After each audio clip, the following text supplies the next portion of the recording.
Hello there. I hear some of you think of me as generous because I lavish my most valued possession on Jesus' feet. Others of you might be secretly agreeing with Judas. What a waste, you think. The ointment could have been sold and the money given to the poor. I am so thankful Jesus didn't agree with Judas and scold me for being wasteful, like Martha sometimes does. Oh, Mary, you waste so much time sitting at the feet of Jesus. You should be doing something. But the words of the Lord did cut me to the heart, not because he scolded me. Jesus would never scold me. More than anyone else, he knows my heart. For my heart longs to give everything to Jesus, my ointment, my time, indeed my very life. The words of Jesus that cut me to the heart was when Jesus said, "She is anointing me for my burial. I will not be with you always." Burial? Lord, I suspected it would be true, but it's a stab to the heart to hear those words. Please don't leave us. Stay with us, Lord. Generous. There's only one person I truly know is generous, and that is Jesus.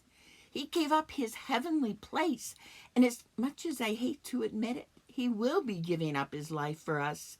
Anything I can do to bring him joy is my joy. Travel back with me to that special night, the last night I would sit at the feet of the Messiah.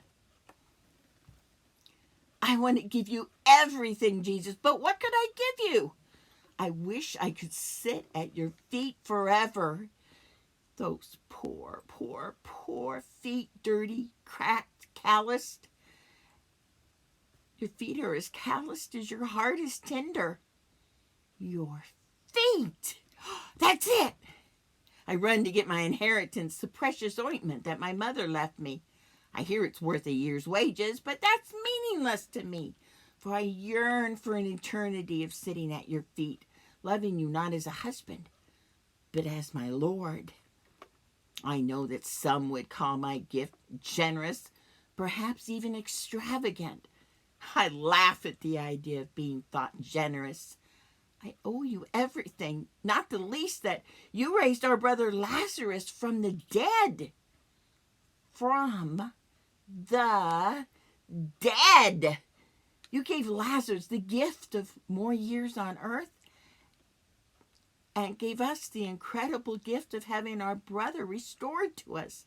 If I could lay the world at your feet, I would. My paltry gift is nothing, even though it's my earthly everything.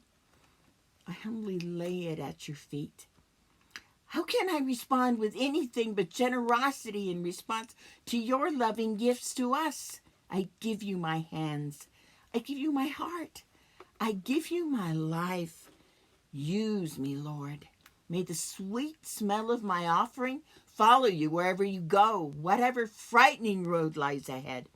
I fear, Lord, for what sacrifice you are being called to make. You are so generous to me. I give because you gave.